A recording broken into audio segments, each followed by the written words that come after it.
Hey everybody, hovering over the thumbnail, this is Clay with the Turtle Breeds. We're here with, of course, Melissa and our guest for today, Dan Price, the author and creator and artist. Yes. For Bigfoot Knows Karate comic book, local comic book here. It was really good. Thank you so much for having me. Want to put a sound effect in there? No, that's cool. And I was actually... God dang it, Melissa. Thank you so much. I was going into this thinking it was gonna be kind of silly, but the premise is actually really good. Of like rich people using cryptids as like to bet on cryptid fights and shit. That's a really dope premise. I kind of want to. I'm eager to read the second book for sure. So you are just on the tip of the iceberg of where this whole thing goes, because you've only read the first issue, right? Yeah. So that's a small component of a larger story. I mean, when we started the comic, myself and Casey Allen, my co-writer, when we put it on Kickstarter initially and we were promoting that first book, all we said was it's Godzilla versus Kong meets Kill Bill with a twist. It's the ultimate cryptid showdown of Bigfoot versus Kung Fu Thulu. You know, I mean, that's all we said, and we just sold it like this punch 'em up. And then you know, you got to the end of the book and you saw there's a lot more going on there. Yeah, dude with tentacles and shit. Oh yeah, you gotta have a dude with tentacles, right? Yeah. Come on, you know. That was a lot of fun. Completely different than any other comic I've ever worked on. This series is just far different. You know, I'm used to doing like dick and fart joke comedy comics and that kind of thing. You know what I'm saying? That's great. That's a perfectly respectable genre. I enjoyed it. Dick and fart jokes, big fan. Sure. You were talking about your other comic you did, the guy with the spermicide dude, like kid. He what was it called? It was called Latex Avenger, and he had a sidekick named Spermicidal Foam Lad, and together they repelled crime 99.9% of the time. You know, somewhere out there's a cool teacher who's trying to use that to teach kids sex ed. Oh shit! Man, I feel bad for those kids, man. I feel bad for those kids. Hey, let me show you how it's done. He's got like a fitted cap on. Oh god! Like, come on, kids, let's rap. Gonna show you about sex. Well, the character actually wore a rubber on his head. That was like his Batman cowl. It was just you know. But I mean, makes you know, sense. Sure, you know, yeah, it's ridiculous. But no, yeah, that's that kind of like ridiculous comic. Like I read a little bit of the old Tick. Yeah. And shit like that. Those are generally, if the writing is good and stuff, you know, they'll become like cult classics and shit like that. Oh like, yeah. I love that type of shit. One of my favorite comic books of all time is The Goon. Oh, right on. Yeah. Eric Powell. Yeah. Fucking great comic, and it's got very, very silly, but then it has that deeper, darker plot line of him being a mafioso like collector for a guy who ends up being actually dead for years. The Tick, you mentioned that one. That for me was like was a real eye opener when I was young. And the movie Mystery Men, if you ever saw that, Yeah. was yeah. Great movie. Oh my god, I love Very that good movie. And it's one of my favorite comic movies of all time. You know, Don Simpson's Megaton Man was another thing that I was really into. Just crazy comedy stuff, and then which kind of got me into Latex Avenger, and then I did another thing called Masters of the Obvious, which was like a sci-fi space parody. It had characters like Dr. Biclops. He's got two eyes, and like That's hilarious. Yeah, the Visible Woman, you can't miss her, and like LeBron the Snapping Turtle. Don't make him snap. You wouldn't like him when he snaps. And it's like, you know, that kind of shit. And so I did. They flew around like in a toaster, in a flying toaster through space. It was that's great. Yeah, it was good. You know, it's fun. Yeah. But you know, and then but getting to Bigfoot, you know, that was like all that stuff was like years ago. And I got married and I had got stepkids and I was raising stepkids and doing that thing. So I took a break from comics. And during the pandemic, this is when Bigfoot showed up. And it was like, I'd already kind of been working on the story back in like 2014. It was terrible. Also a comedy. It was just bad. Like just not right yet. It wasn't right. Yeah, you know? I get it. It was like this whole, like, he gets hurt in the woods and the master finds him and he trains him. And then it turns into this trite story that we've seen a million times. Detour, he ends up taking this Kane-like journey through the states and ends up at mall outside of Dallas working at a corn dog on a stick. Like I'm saying, it wasn't working. It was just bad This news. was pre-COVID? This was pre-COVID. Okay. So I pushed it off to the side, and I just put the title up on my pin board, Bigfoot Knows Karate, and I just left it there. And around 2017, 2018, started doodling the character just for fun, just trying to get some ideas together. And then my co-writer, he was like, what are you going to do with this? You put it on Instagram all the time. You need to get your ass in gear and get moving on it. So he came on as an editor initially, but he was putting out some good ideas. Like he came up with Kung Fu Thulu, that name, like that's just, yeah, that's great. That's gold. And I'm like, all right, you're hired, so he came on as a co-writer, which was been a godsend because I'm used to writing these one issue stories and he understands more of the cinematic of the whole thing. And, I dropped this Bible on him of content. I was just like, oh, figure it out, writer boy. And he did. Wow. He did That's a an special amazing person. job. He's a special guy. Because it's like they're willing to go into your mind oh yeah, with you and be a friend. It's awesome. Yeah. He has turned into a friend. We did some stuff early on together for the Comic Jam, and we ended up becoming really good friends through that process. I mean, we talk 4 times a week on the phone. Every day, almost every day of the work week, we talk. Saturday mornings, we have a Zoom session where we do writing, work on the book and all of that. I mean, like I met him. I actually got to meet him for the first time. He lives out in Alabama. And wow. We got to meet for Staple, the independent comic show here in Austin. Okay. He came down for that. And this is how people do pen pals nowadays. exactly. Yeah. He's my pen pal. This is also how you Yeah. make best friends, like after your in your 30s. Oh yeah, it has to be something either work related. Like you can't make best friends like There you has to be used synergy. You can't just Yeah. go up to somebody on a street corner and be like, Hey, you like my balls? Yeah. Okay. So when I was living in Dallas years ago, here was the problem. Like I was 30 and I knew no one. All I could do was like date because it's cool to go up and talk to somebody. Like, hey, you want to go out?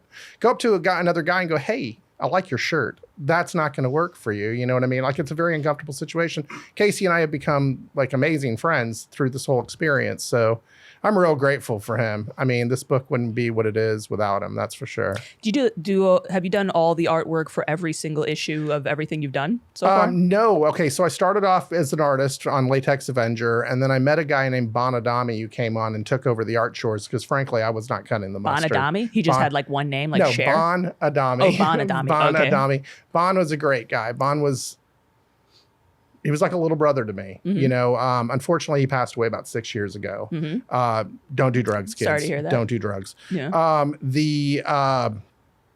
So that was real tough. It's part of why I also stepped away from comics for a while. I just needed to kind of get away from it. Bond was amazing. And, we worked together for a long time. And that was a lot of fun. Casey brings something completely different to the table. I don't know what we were talking about. I totally got derailed once I started talking about Bond. So my mind went off. Oh, just if you do all the artwork. Oh, yeah, no. So Bond yeah. came on and did the artwork for Latex Avenger. We co-created Masters of the Obvious together. And then we actually did a thing for Stan Lee's Foundation and POW Entertainment called the Excelsior, The Uphill Adventures of a Boy Named Stanley. And we did those 3 projects together. Then we split off. He moved down south. I, got married and was doing my thing. And I didn't pick up. Yeah, right. And thank you, Sarah. Anyway, so no, we did. Thank you, Sarah. Thank you, Sarah.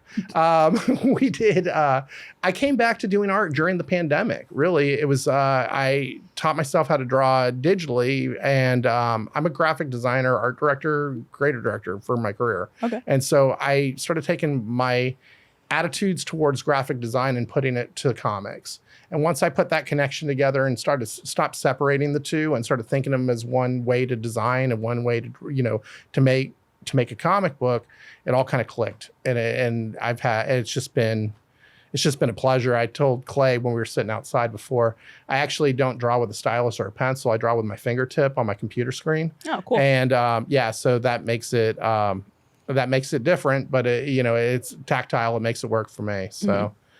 Yeah, because I was telling him I have familial tremors. He has some tremors too because of medical shit, and so he draws with his finger on the instead of a stylus and stuff. That's an interesting take. I might You should do finger painting.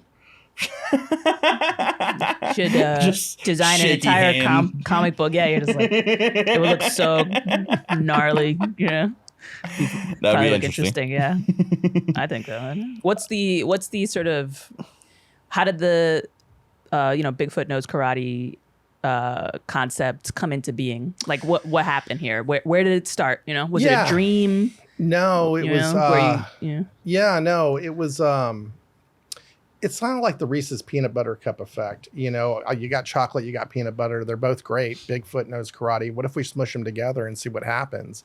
And it started off, just being a kind of a goofy concept. It was a Bigfoot doing karate. That was all it was at first. And then what ended up happening was when I started redrawing him again about 2017, 2018, I started drawing him and like he had these gaunt eyes, and he looked sad. He looked pensive. He looked, you know what I'm saying? And I started thinking about it. If you were the only one of your kind and you were the only one of your species and nobody knew you existed, what would that do to you? What would that do to your soul, your psyche, that kind of thing? P.S. Karate. It was like that. And so I didn't want to do just the average revenge story, because if you have a Bigfoot that has nothing, he's the only one of his kind and species, there's nothing to get revenge on, if something was to happen to him, or there's no loved ones or anything like that. It's not like in Taken or something like that, and I don't know why I use that as the example, but we'll just keep moving on. Yeah. Do you have ADD? I don't know, but it seems like it right now, doesn't it? No, I'm just wondering in general. Yeah, no, but my mind does move 1,000,000 miles an hour. I'm undiagnosed if I do. How's that? So, yeah. Sounds good to me. Well, I think a lot, maybe all, but a lot of creative people would be diagnosed, I think, as that. Yeah, I do have bipolar disorder. I don't think it's a real thing, though. So no. Bipolar is real because you can actually brain scan, see that.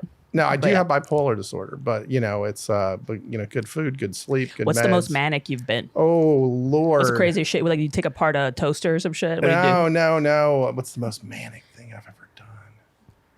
Man, I don't know if I want to talk about tell me some of something these that things. like Yeah, shit. tell me something that when like 4 hours into it, your family like walked in on you and they were just horrified. Tell me when it happened. Recently I got into a thing with a family member, not my immediate family, like brother, sister type thing. I'm not going to get into specifics of who.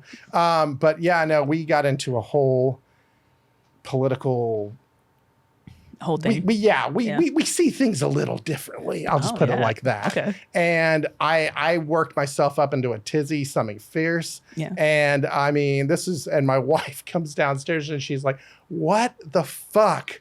And you sound like a maniac. Cut it the fuck out, And so, and I'm saying things and I'm screaming this and I the thing about it is, though, it's got to be something like that that really ruffles my feathers. You know what I mean? To trigger to trigger me that like effect. that. Yeah. Like, I mean, I got such a cool life. I have such a good life. I'm like one of the luckiest people in the world. I feel, I have a cool job. I love my wife. I love my kids. I love what I get to do in my spare time. You know what I'm saying? I'm really grateful for everything. So it's like, what the hell am I all fucking worked up for in the first place? So it's got to be something trivial and dumb. I was watching a movie the other night and something happened in the movie and I was like, you get all pissed off and walked away. And, You walked away? I walked. Yeah. Wait, were you alone watching this movie? No, oh, okay. That'd be I was hilarious. with my wife and a friend. I'm like, can't take it anymore. You just left them there? You walked away from the movie? Yeah. No, I walked away. What got you mad? What was it? Yeah, honestly, I'd rather talk about it offline than on. All right, because it was so stupid. It was so stupid. Okay, but that's hilarious. Yeah, it is hilarious, but the context was stupid. Are you embarrassed by it? Yes. Why? Because it was dumb. You're fucking bipolar. Who gives a shit? Okay, here's a great example of doing stupid shit and when you're bipolar, reacting to something when you're bipolar. You ever seen the movie Delta Force with Chuck Norris years ago? There was. I think so. I've watched most Chuck Norris movies. Okay, so this particular one, I've seen, and I'm a member of the tribe. I'm Jewish. Okay. All right, put that out there. There was a scene in the movie. There's a plane that is being taken over by terrorists, and they're going from I don't remember to where, but they're going on and so the terrorists call out. They want the stewardess to go and look at all the passports. and see who all the Jewish names are so they can round them all up and take them off the plane. And there's this priest on the plane. And it was played by George Kennedy, if you know who that is. And the priest goes, well, if you're taking them, you're taking me too. And I'm like, like tears running down my face. My girlfriend at the time, this is in college. I'm like 21, 22. My girlfriend knocks on the door. She walks, you go, oh, baby, what's going on? She give me a hug. And I'm like, the Chuck Norris movie made me cry, you know? And I do, man. I'll cry at a movie. And but by now you must have some sense of be more centered about how that affects you, right? Sure, like in retrospect, it's kind of like, oh, okay, I guess I kind of flew a little bit off the handle there. Sure, no, yeah, you know, fuck it. That person I had the argument with a few days ago, yeah, I texted him. I'm like, I was totally wrong to pick that fight with you. And that they I know, totally right? Picked. Don't they understand? Oh yeah, they understand. But you know what? But you still have to take personal responsibility. You know what I mean? I mean, look, I take personal responsibility when I PMS, but I also expect people to come on, cut me some fucking slack. Exactly. I feel like also it's easier whenever you have like a disagreement with a family member. It's easier for that to escalate quickly because you're like, well, your family. I thought we kind of agreed on stuff, and so your mind takes it to like. Betrayal. Level 10 real quick or betrayal real quick. So how am I related to this person right now? How did we come from the same bloodline? I mean, seriously, that's what goes through my mind. Yeah, but then you get out of it and you remember, oh yeah, they're a totally different person. They can have their own thoughts. This isn't the fucking authoritarian, like, oh, you have to think like I think. So you should go hang out in Latin America. It's a very bipolar culture overall. you feel right at home. Like what you just did right now, like, how can you? That's like Latinos talk like that all the fucking time. Hell yeah. How can you not wash the dishes? What perfidy is this? You know, just very adamant. Hell yeah. About nothing. I'll be there. Yeah. Hell yeah. So if there was like, what got you into comic books? Like, what was your favorite comic growing up? My favorite comic, what got me into comics was my friend Carlos Nosa, who got me into comics. We were 8, and he made me ride my bike with him down to the store, and I picked up X-Men 207, Uncanny X-Men number 207. Nice. And with Wolverine tearing through the cover, it was pretty badass. But my dad, as soon as I came home with comics, he would never have seen the amount of elation come over somebody's face. Oh my God. It was kind of like, well, now we can share this. I'm like, Your oh dad? shit. Yeah, my Nice. dad. That's My great. dad, he went bonkers with the idea that I was going to start reading comics. But he had to do it the way my dad does it, which is like ruin it. Okay. Which is like, we're going to go to the store. We started going to this flea market outside of Houston in Pearland. And we'd go to one store called Bill's for back issues. And we'd go to Big John's Funny Farm for all the new stuff.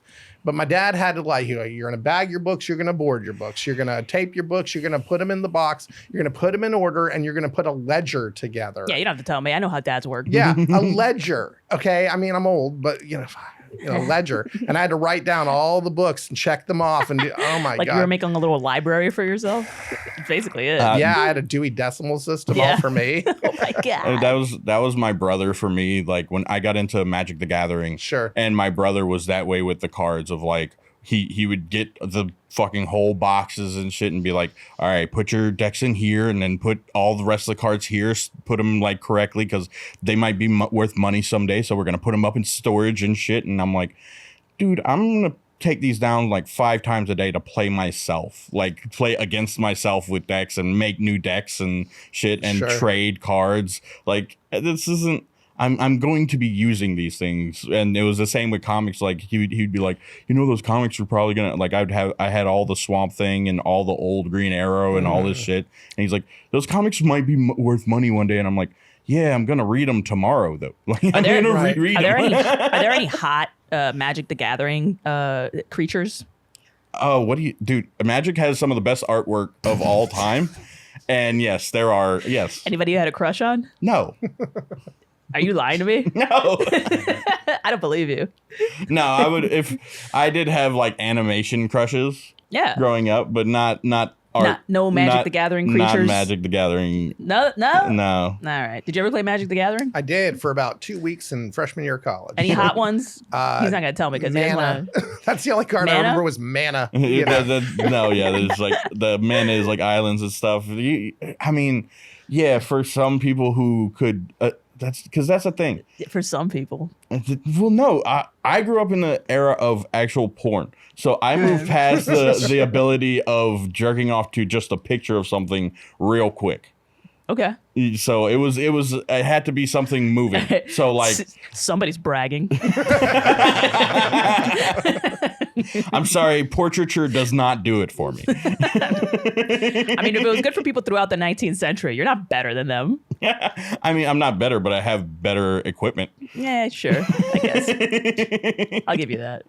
I used to have, my older brother had comic books, and I would just take his and read them. Yeah. But he had like just a kind of a mishmash. Most of them he would hide from me, so I just had to kind of take what I could get. So it was just like X-Men, it was Spawn, comics, and then just a lot of other random stuff. You know, it's amazing. Comics are cool because like there really is something in there for everybody if you look hard enough. You know? Yeah. And you know, I mean, I started off with that X-Men book and that sort of thing. Fantastic Four was something that I really got into, you know, and things like that. But like, I love indie comics now more than anything else. You know, it's Marvel, DC, that's fine. Web comics? Yeah, man. I mean, Litterbox Comics. You ever read that one? Have you ever read that? Sounds familiar. Local Austin creator, Cheska Hausa, and she does a comic about her family, but they're all cats. And let me tell you something.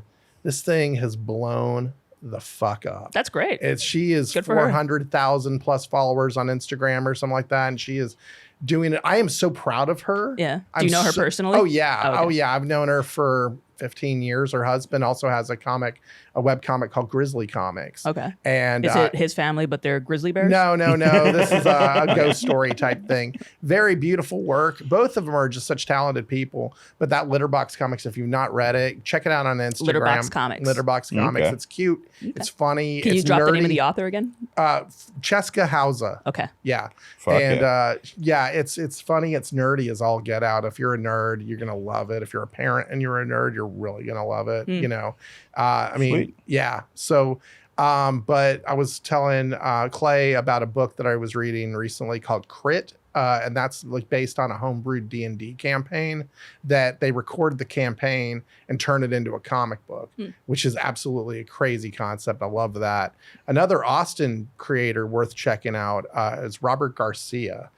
He does a book called Retribution, which I gotta say is like probably the most primo indie book in Austin. That and Drew Edwards' Halloween Man. Those two are both just top tier books. Yeah. I'm really. What's the name of that? The guy we had that did Zach Chapman. Zach Chapman. Yeah, Zach's a good guy. Yeah. Great creator. Zach guy, and then there's the other one, the artist, Chris Sheehan Chris Sheehan. Yeah. Yeah. He Yeah. did the art for this one. for Autumnal. Yeah, Autumnal. Yeah, there's a lot of very talented people here. Oh, Yeah. my goodness. You know, and as long as I've been doing comics, so I moved here in 2007.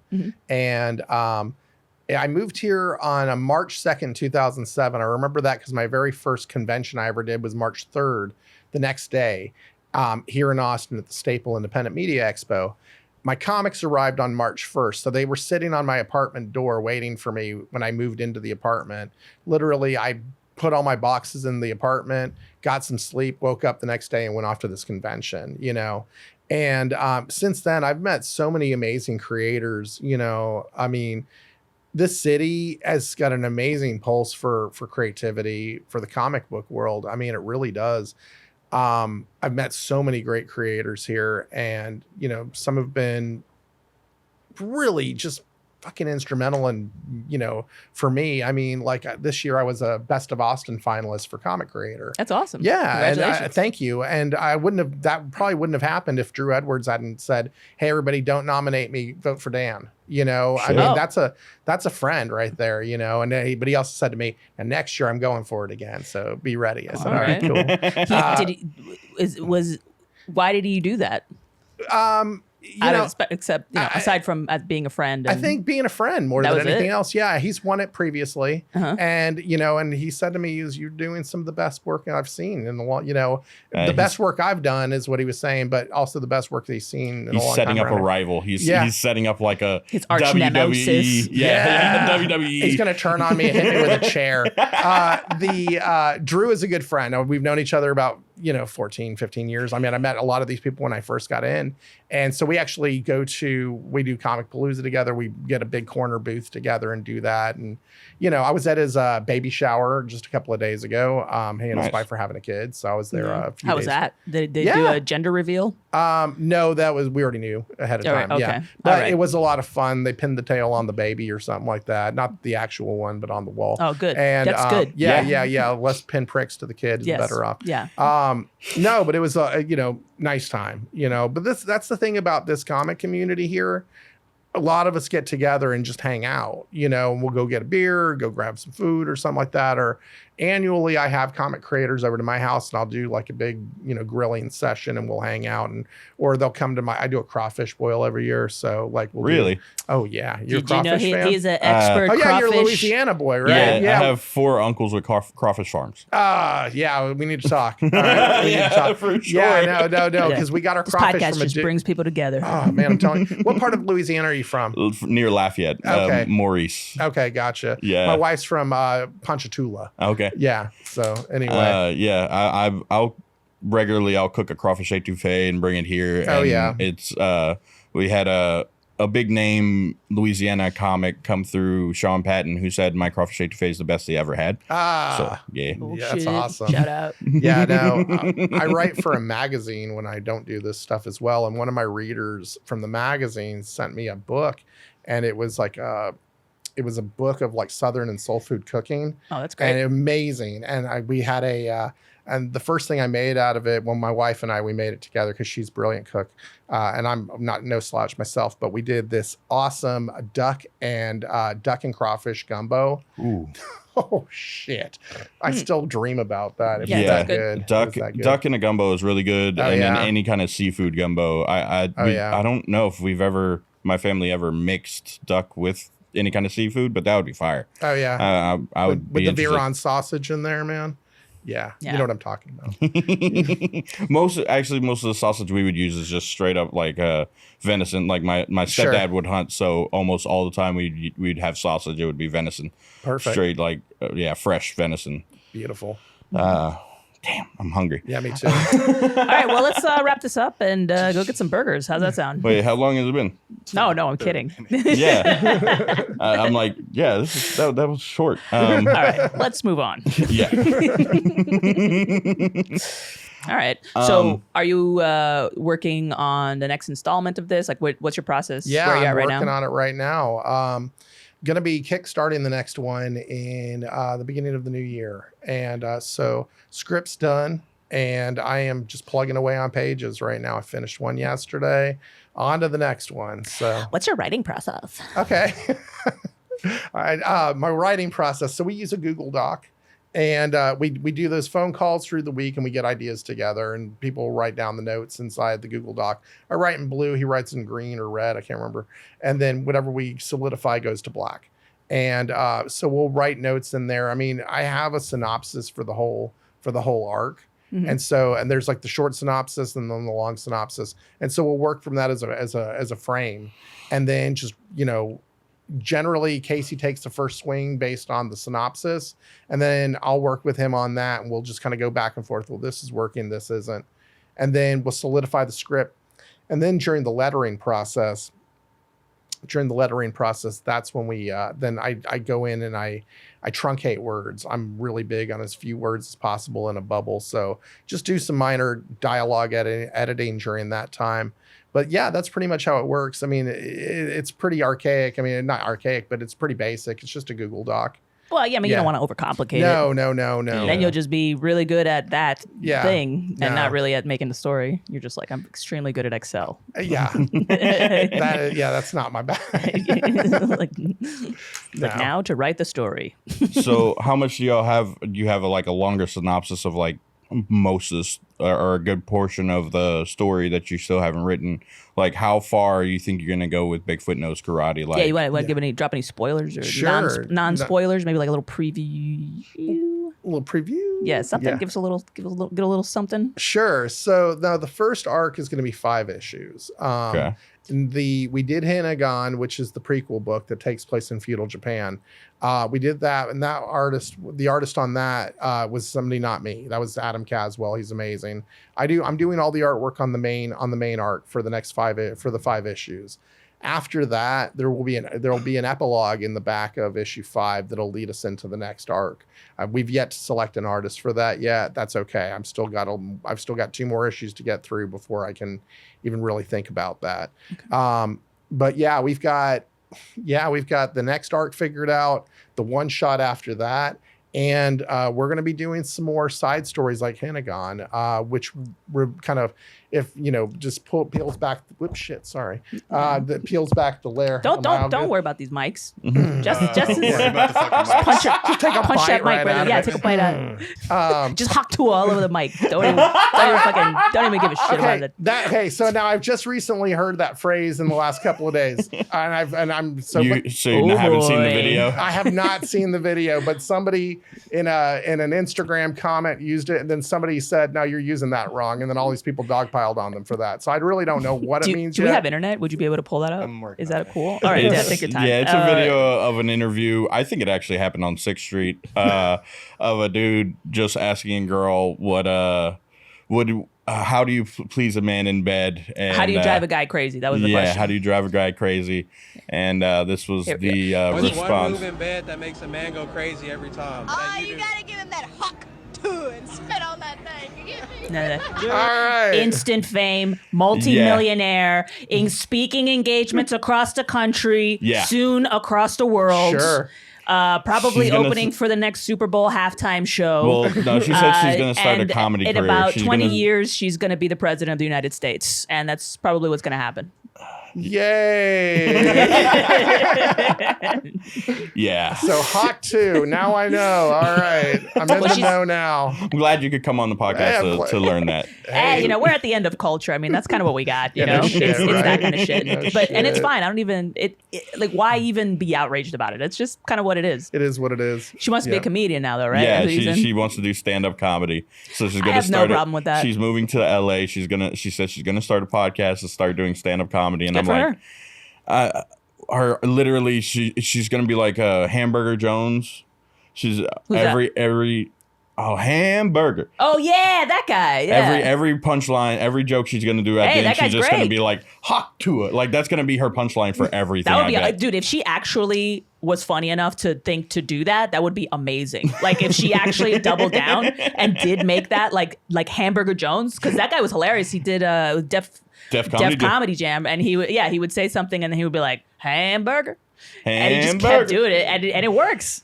Comedy is stupid, and everybody who keeps trying to make it into this high art, it's like, that's you. That's like, you want that, but it can be just as dumb as you want it to be. Yeah, it can be silly. You can be a guy who says hamburger. You be a girl who says hawk tua. Who gives a shit? It's like, what does the audience want? If they're having a good time, that's all that matters, right? If they're laughing and shit. And also, she's really young, so she and I saw her kind of talking before the interview because she was talking to her friend first. Right. She seems fun.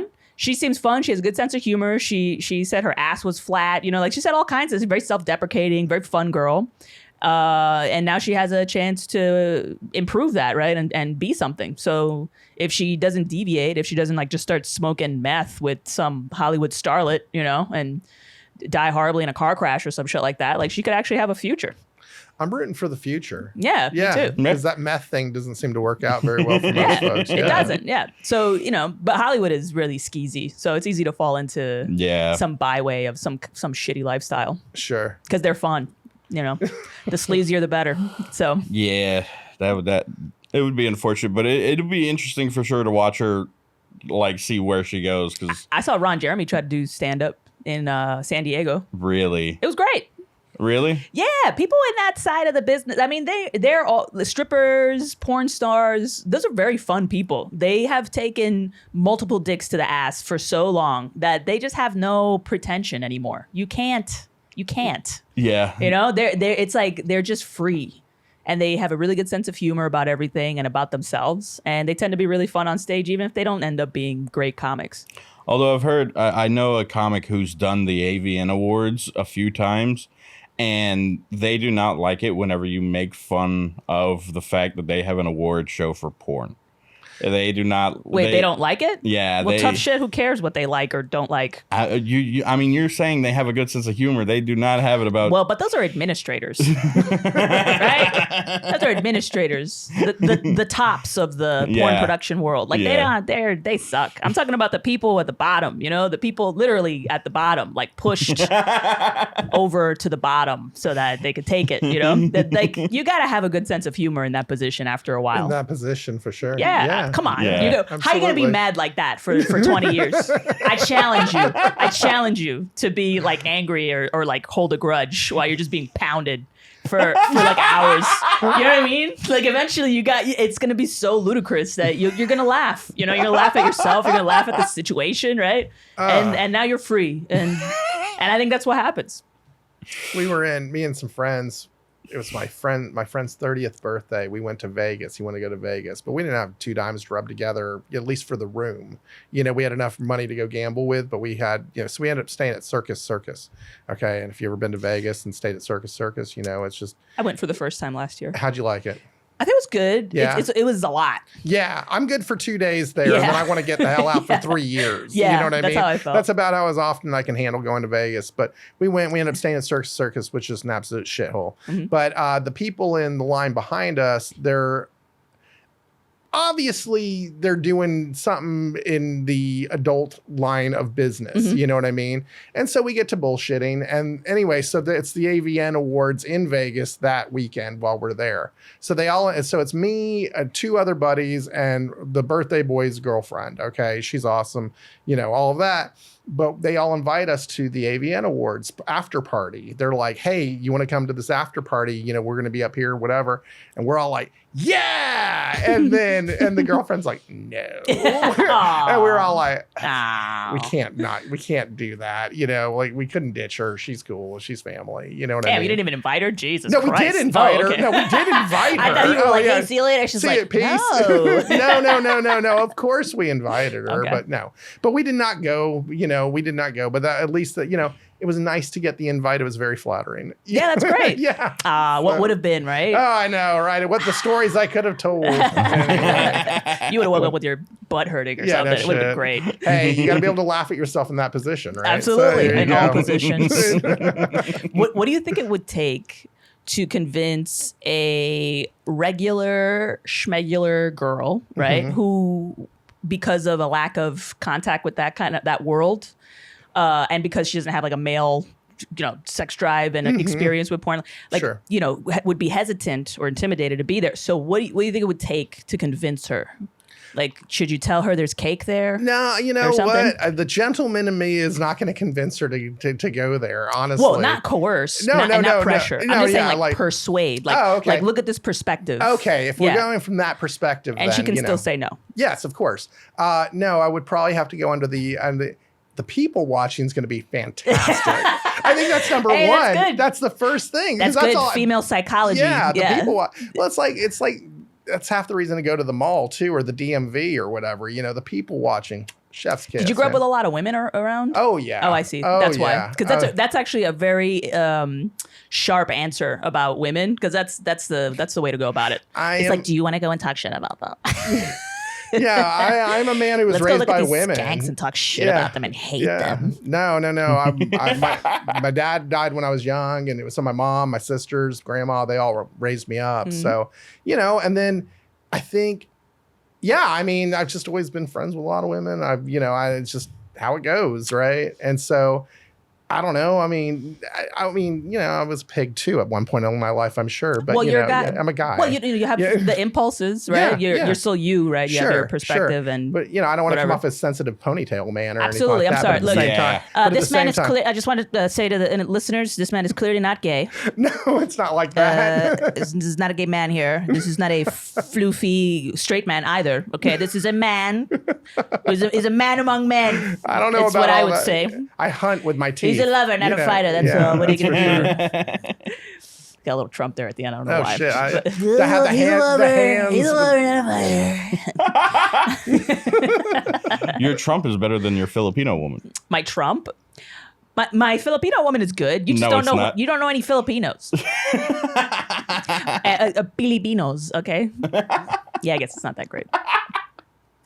But yeah, that's good. I feel like the whole incel thing is really due to guys who, maybe because of the whole nuclear family thing, like Oh, they don't get shit. enough contact with women, like non-sexual. Yeah, I know. Or even like confused sexual, where they think something weird about their aunt and they're like, ah, like that's fine too. But like they don't have enough contact with just regular women that they don't eventually want to hook up with.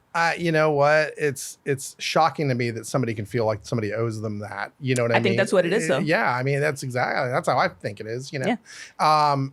And I think they also don't actually understand what women even have to offer, If they'd get out the fucking house, Yeah. and get off the computer, get off the, and go actually out and meet some people and go talk to people. That would help. It helps. I mean, it really does. There's lack of socialization in reality, and the over socialization on the web.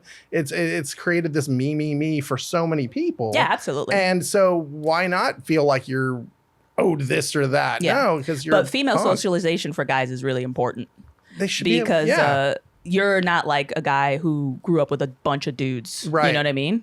I know you've encountered those in the wild. Oh, absolutely. Right? And Oh, yeah. they're like a different guy. Yeah. And they lack that understanding. Sure. So when you grow up with like a bunch of aunties, a bunch of like perimenopausal raging bitches, just or just even like nice, whatever, just women, right? That you don't want to have sex with them. You just want, like, they'll make you a sandwich and like maybe they'll smoke a cigarette. You go talk to them on a porch or Sure. something. You know what I mean? Like that, those kind of interactions.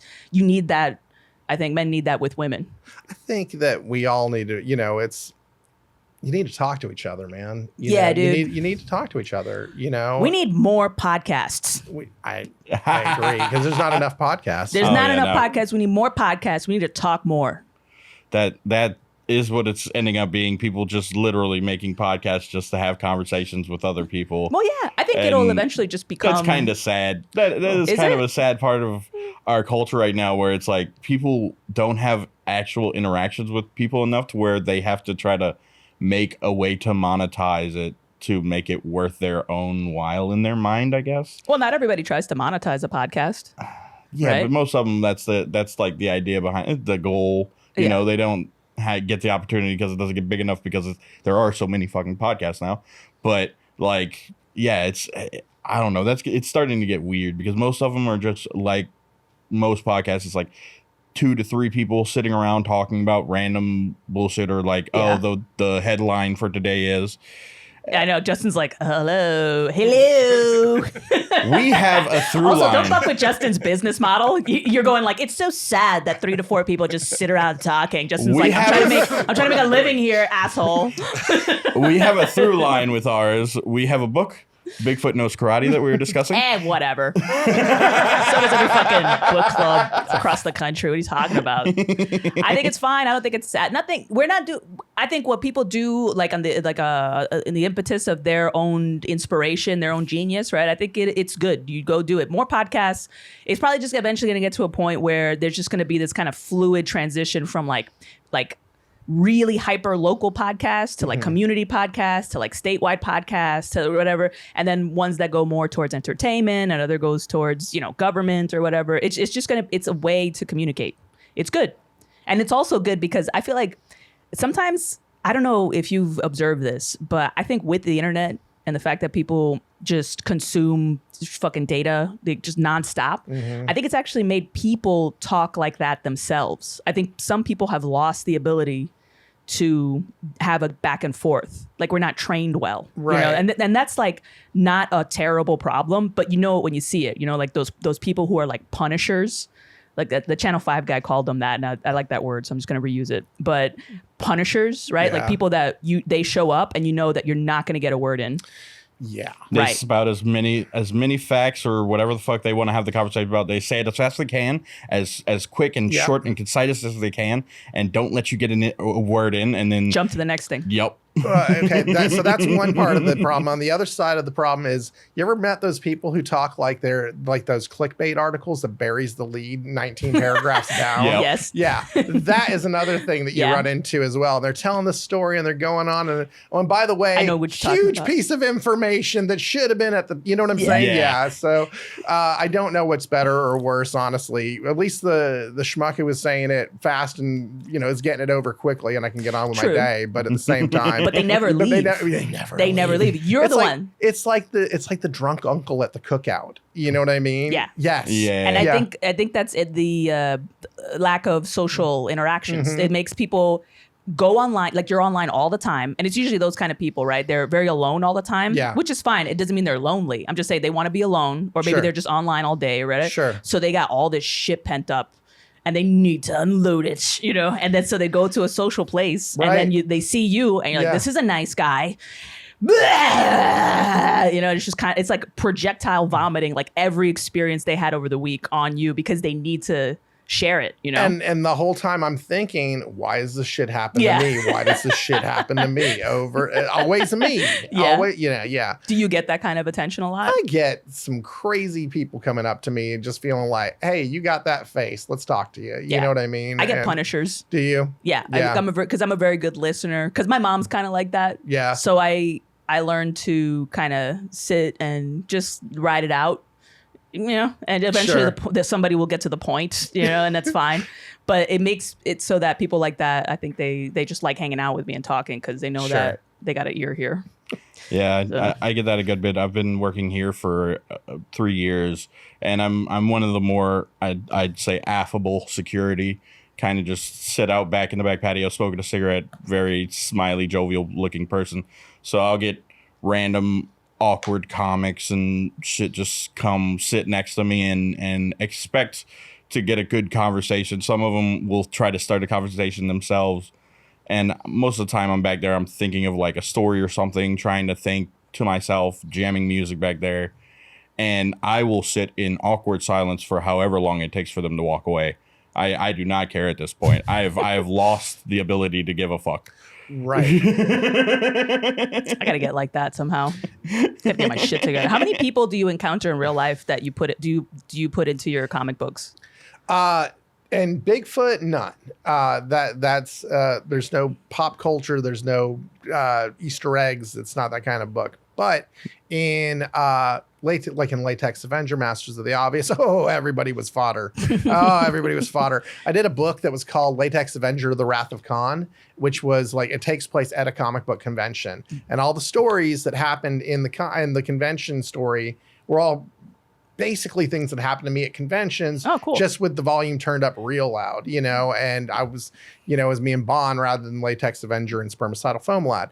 But it would be, so I used to give out condoms at my table. Why? Because he was a Latex For- Avenger. yeah, okay. Yeah. Promotion for So that, yeah. promotional piece, give it out, I had my website on there and that sort of thing. That's smart. And so I'd give out the condom and the amount of comments that would come back to me, it would be everything from "you're a godless prick" and "you're going to hell" to "thank you." Like just "thank you, man." Like they get one on a Friday, "thank you" on a Saturday. Yeah. Especially at a Comic-Con and Yeah. shit. Like Comic-Cons are notorious at the end for sure to have like crazy parties Yeah, where you told me that. yeah. lots of people fuck. Yeah. So I had that no idea. that is very useful actually to have a table where they're like, "Hey, condom." freebies, Yeah. Table giving out condoms. So no, everybody and anybody and everybody was in the comic. There was I worked. Okay, so when like I said, I've been working as a art director, creative director, all that for years. But I got laid off a few years back, right? And like several years back, now 10. And my friend was one of the guys on the Vegas trip. He goes, "Hey, I work at this like limo shuttle service thing. Do you want to come pick up some shifts while you're, trying to find a job?" Sure. Well, the boss over there was just a nightmare. But anyway, so there's a scene in one of the comics where Latex Avenger's getting out of the limousine and he looks over at the limo driver and he goes, "Thanks, Derek." And that was my boss, it's just him walking out the door. "Thanks, Derek." Was that his name? Yeah, it was his name. Hilarious. Yeah. just shit like that, you know. I mean, just and nobody's gonna get the joke but me, you know. It's like the one little pop culture thing in Bigfoot Knows Karate is all the secondary characters, like none of the important people, but all the secondary characters, they're all named after musicians. And, you know, like this, you know, this character is named Merle and this one's named, you know, Waylon, or, you know, Robert Cray or Janis Joplin or whatever. These names just drop in there. And if you're not paying attention, you'd never notice, you know, but that's my little thing that I like to do in the book, you know. Nice. So, yeah. Yeah, that's really cool. Fuck yeah. But so it's Wrath of Khan, like C-O-N? C-O-N, okay. yeah. Yeah. Nice. I just want to make that clear. Yeah. So, Clay told me that these kind of conventions actually get pretty crazy. People party a lot, and they're just like on Molly and psychedelics. I don't know about the Molly just so like, much, but the psychedelics, for sure. Yeah. And the Coke. Don't forget the Coke. Okay. Yeah, don't forget the Coke. Oh my God. No. Yeah. No. Okay. So what the fuck? when I was younger and I'd go to conventions when I was doing comics in like my 20s and 30s, you know, we'd take advantage of that nightlife a lot more, you know, like there was always after parties going on. There were always things happening at the bar and that sort of thing. And you'd come into your hotel room about 3 a.m., crash, wake up at 6:30 so you could hit a shower and be on the show floor in time for opening. And do that for 3 or 4 days in a row, right? That's a hard last day of the convention for sure.